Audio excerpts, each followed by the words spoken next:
आप सभी विद्यार्थियों का study circle of chemistry Hazaribagh अब ऑनलाइन क्लास में आप सभी का हार्दिक स्वागत।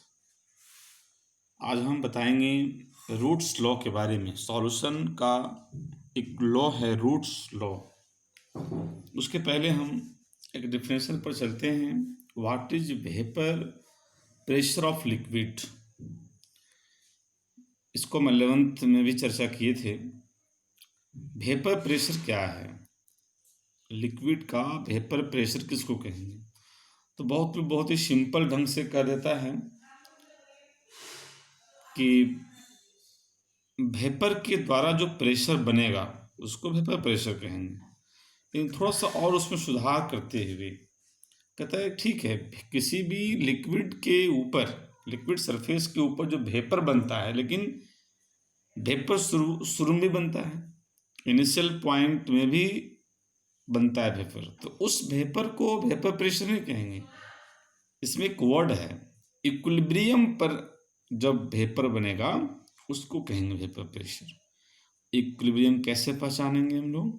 तो इक्विलिब्रियम पहचानने का इसका तरीका है, समझने का बहुत ही शॉर्ट तरीका है। हर कोई अपने घर में किचन में प्रेशर कुकर होता है। तो प्रेशर कुकर को यदि हम गर्म कर रहे हैं पानी, उसमें वाटर को हम हीट कर रहे हैं, तो देखना कि शुरू में भी वेपर बन जाता है, इनिशियल पॉइंट में वेपर बन जाता है और उस वेपर के द्वारा प्रेशर भी बनता है। इसको हम देख सकते हैं कैसे। कुकर का जो ढक्कन होता है उसका क्लिप हटा दो, देखना ढक्कन नहीं गिरेगा। उस वेपर प्रेशर को वेपर प्रेशर नहीं कहेंगे हम। जब कुकर जब वो सीटी देता है, जब उसका सीटी उठता है, बार बार सीटी दिया, फिर नीचे आया, कुछ देर बाद फिर सीटी दिया, फिर शांत हो गया, तो हम समझ आते हैं कि यह प्रेशर कुकर इक्विलिब्रियम में आ गया है। तो उस समय का जो वेपर प्रेशर एग्जर्ट होगा, उस समय का जो वेपर प्रेशर लगेगा उसको वेपर प्रेशर कहेंगे हम। ठीक है, तो चलते हैं। The pressure exerted by the vapors above the liquid surface in equilibrium। ये मेन शब्द है, इन इक्विलिब्रियम। जब वो इक्विलिब्रियम में किसी लिक्विड सरफेस के ऊपर, इक्विलिब्रियम में किसी लिक्विड सरफेस के ऊपर जो प्रेशर एग्जर्ट होगा, जो प्रेशर लगेगा, जो प्रेशर काम करेगा उसमें, उसको हम लोग कहेंगे वेपर प्रेशर। ठीक है, vapour pressure, pressure as a lack of force, जो बल लगाता हो, है ना, pressure as a lack of force. तो कहता है कि the pressure exerted by the vapours above the liquid surface in equilibrium with the liquid at a given temperature. Temperature को घटाना बढ़ाना नहीं है, फिक्स कर देना है। तो उस टेम्परेचर पर, जो टेम्परेचर को फिक्स कर दिए, उस टेम्परेचर पर लिक्विड सरफेस के ऊपर जो प्रेशर लग रहा है ना, इक्विलिब्रियम कंडीशन पर जो प्रेशर लग रहा है, उस लगे हुए प्रेशर को, उस एक्सर्टेड प्रेशर को हम लोग कहेंगे वेपर प्रेशर। ठीक है, the vapour pressure of a liquid depends on the following factors. कहता है वेपर प्रेशर जो है वो निम्नलिखित फैक्टर्स पर डिपेंड करेगा। दो ही फैक्टर है इसका है, एक है नेचर ऑफ लिक्विड, दूसरा है टेम्परेचर। कैसे? Nature of liquid that means हम केरोसिन भी लिक्विड है, अब उसको हम गर्म करेंगे तो वेपर नहीं बनेगा। ठीक है, तो वेपर सबसे ज़्यादा किससे बनता है? वाटर। वाटर को हीट करोगे तो वो उस पर वेपर बनेगा। तो सबसे सुटेबल एग्जाम्पल वाटर होता है, इसलिए वाटर को गुड सॉल्वेंट भी कहते हैं। और दूसरा है टेम्परेचर। टेम्परेचर मीन्स टेम्परेचर को घटाओगे, टेम्परेचर को बढ़ाओगे तो वेपर प्रेशर भी इंक्रीज डिक्रीज करेगा। टेम्परेचर इंक्रीज किया, वेपर प्रेशर इंक्रीज हो गया।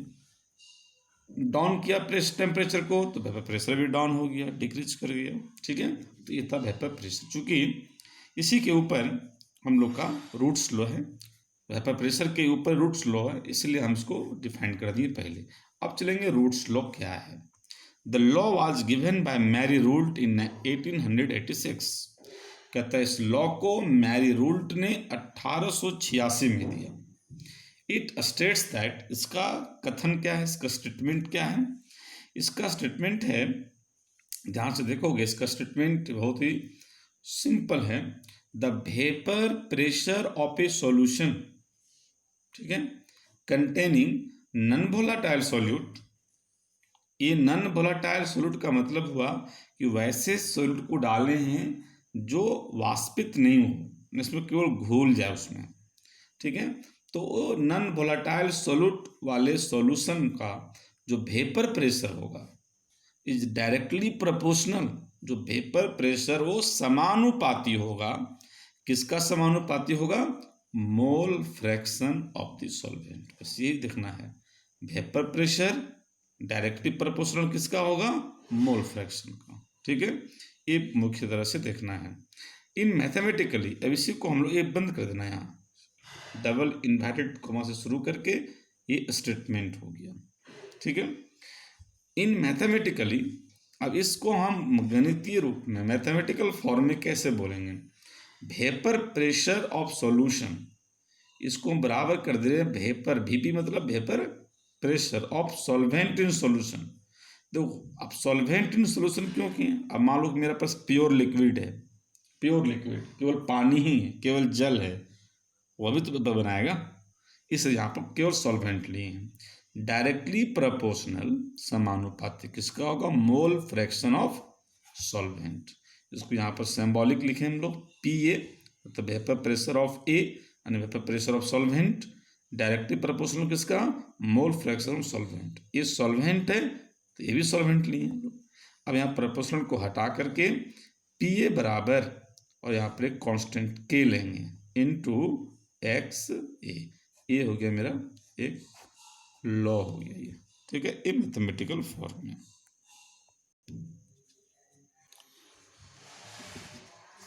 अभी एक समीकरण आया पी ए बराबर के इंटू एक्स सी ए, ठीक है। अब यहाँ पर हम लोग प्योर लिक्विड, प्योर लिक्विड मतलब केवल वाटर, उसके लिए एक्स सी इक्वल टू 1। अब तो कैसे समझोगे? पूछोगे कि सर कैसे हुआ, एक्स से बराबर 1 कैसे हुआ?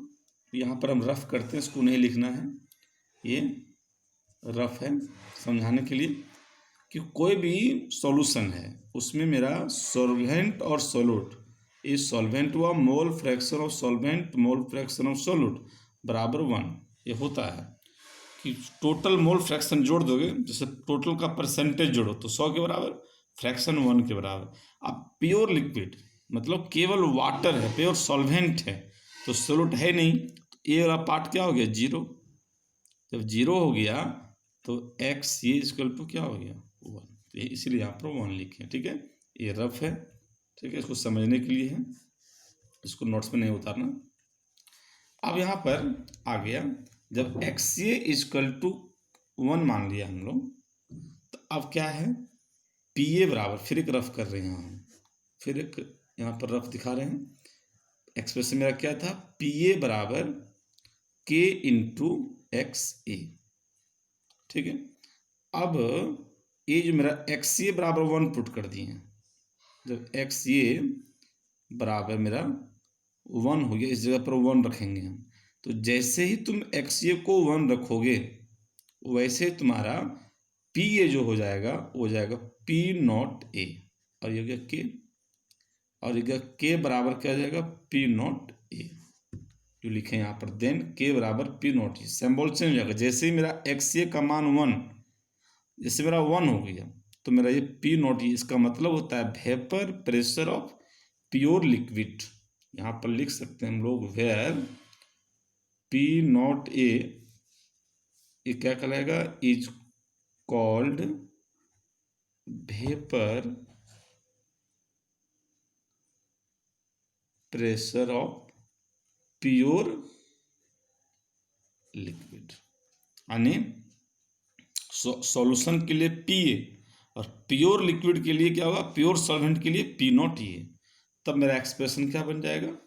जो एक्सप्रेशन था उधर अब वहाँ पुट कर देंगे। इसमें देखो, इसमें हम पी ए बराबर के इंटू एक्स ए, तो एक्स ए का मान रखेंगे, यहाँ 1 कर दिए तो ये पी नॉट ये हो गया। अब यहाँ पर के का मान पुट कर दो, तो क्या हो गया एक्सप्रेशन, पी ए बराबर पी नॉट ये इंटू एक्स सी, ये मेरा समीकरण हो गया। पी ए बराबर पी नॉट ये इंटू एक्स ए, ठीक है। अब यहाँ पर ग्राफ बता रहे हैं, पी ए बराबर पी नॉट ये इंटू एक्स सी। अब इसको दूसरे पेज में था, हो सकता है कि प्रॉब्लम आया हो। अभी एक हम दिखाते हैं कि ये कैसे आया, क्योंकि दूसरे पेज में था। तो देखो क्या है, रफ, इसमें हम इस टुकड़ा में, इस कागज के टुकड़ा में रफ कर रहे हैं, ठीक है। ये रफ देखना, जैसे लॉ क्या है, पी ए इजकल टू के इंटू एक्स सी, इसी को मॉडिफाई होगा, इक्वेशन 1 है मान लो सपोज।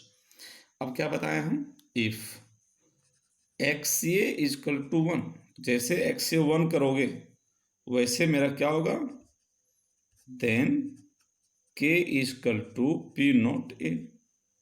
अब इस पी नॉट ए को, ये के का वैल्यू ना, हम इक्वेशन 1 में पुट कर देंगे, फ्रॉम इक्वेशन 1, तो क्या जाएगा, पी ए बराबर के का मान भर दो, P not a into x A, आया ये समीकरण, देखो मिल गया, पी ए बराबर P not a into X C, ठीक है। उसी को यहाँ लिखे हैं, तो ये था रफ में। अब देखो आगे, अब ये फिगर है, फिगर को ड्रॉ किया गया है, जैसे इस प्रकार से देखो, फिगर पर ही ड्रॉ कर देते हैं, इस प्रकार से ये लिया फिगर। अब मेरे पास अभी ये जो है, ये जो देख रहे हो वो प्रेशर का है, ये खड़ी जो वर्टिकल है ये प्रेशर का, और ये मोल फ्रैक्शन का एक्सी है। अब मेरे पास अभी मोल फ्रैक्शन 0 है, 0 है तो प्रेशर P है, 0 है तो प्रेशर P है। अब हम 0 को धीरे धीरे बढ़ा रहे हैं, 1 कर रहे हैं, बराबर 1 कर देंगे, जैसे 0 ये 1 है, हम इधर जा रहे हैं धीरे धीरे, तो इधर जाएंगे 1 की ओर जाएंगे, तो मेरा धीरे धीरे क्या होगा, प्रेशर भी बढ़ता जाएगा। इस प्रकार से आगे बढ़ाएंगे हम लोग, इस प्रकार से बढ़ाएंगे, और मेरा पी नॉट ए जो है, ये जो मेरा 0 था तो P था, और जब 1 आ गया तो 1 आ गया, तो ये मेरा प्रेशर क्या हो गया, पी नॉट ए हो गया। फिगर को देखना था, ठीक है, उसी बात को समझा रहे थे। अब यहाँ आता है relative lowering of vapour pressure, relative lowering of vapour pressure, इसको शॉर्ट में RLVP कहते हैं। R for relative, L for lowering, V for vapour, P for pressure. कहता है वी नो दैट क्या, यही जो लिखे थे हम लोग, पी ए बराबर P not a into x a, equation 1। Also x A plus x p equal to 1, जो बताए थे कि मोल फ्रैक्शन जितना रहेगा उसको सब जोड़ दोगे तो टोटल जोड़ बराबर 1, तो एक्स ए इन दो कंपोनेंट्स ए और बी, सी भी रहता तो एक्स ए plus X B plus X C बराबर 1, सबको जोड़ के 1 करना है।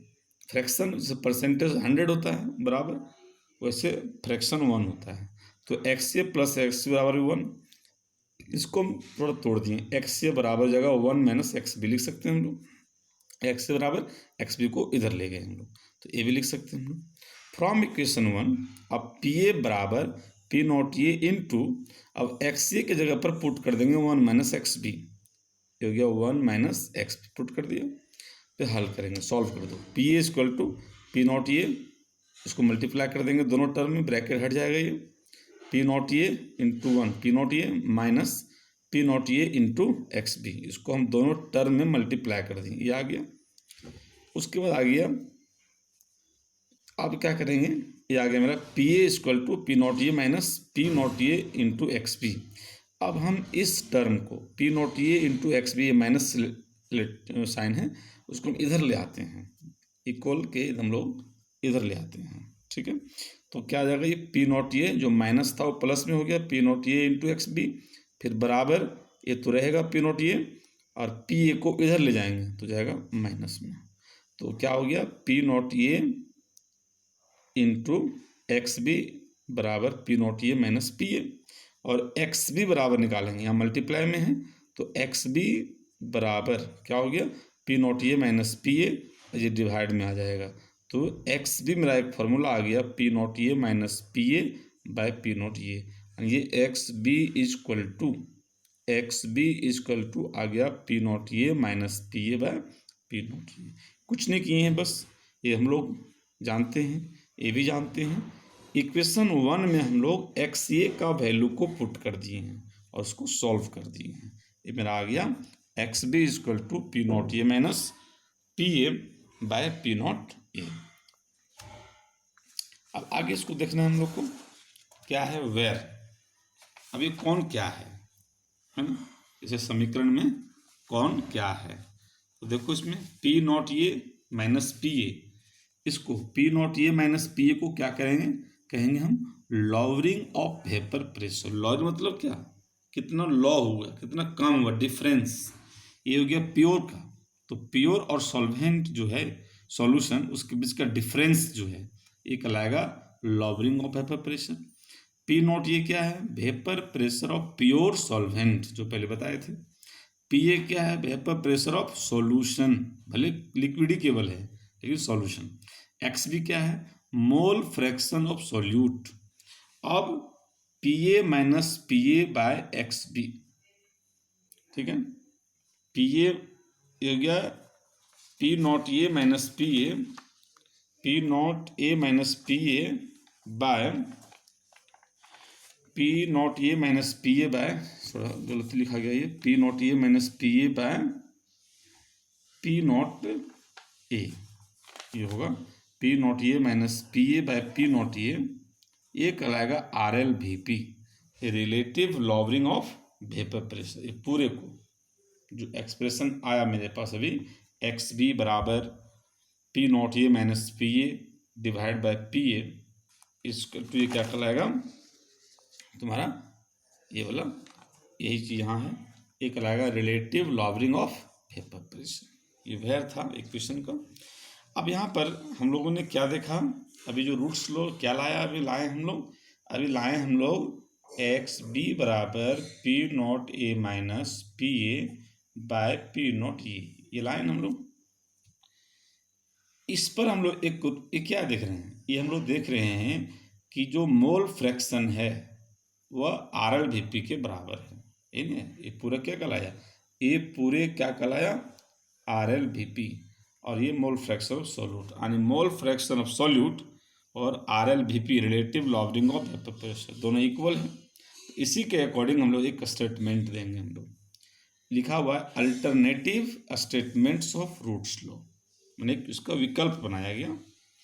इन इट स्टेट्स दैट, कहता है for a solution containing non volatile solute at a given temperature, कहता है एक सॉल्यूशन है जो नॉन वोलेटाइल सॉल्यूट है, टेम्परेचर भी फिक्स है ना, for a solution containing non volatile solute at a given temperature the relative lowering of vapour pressure, the relative lowering of vapor pressure is equal to mole fraction of the solute।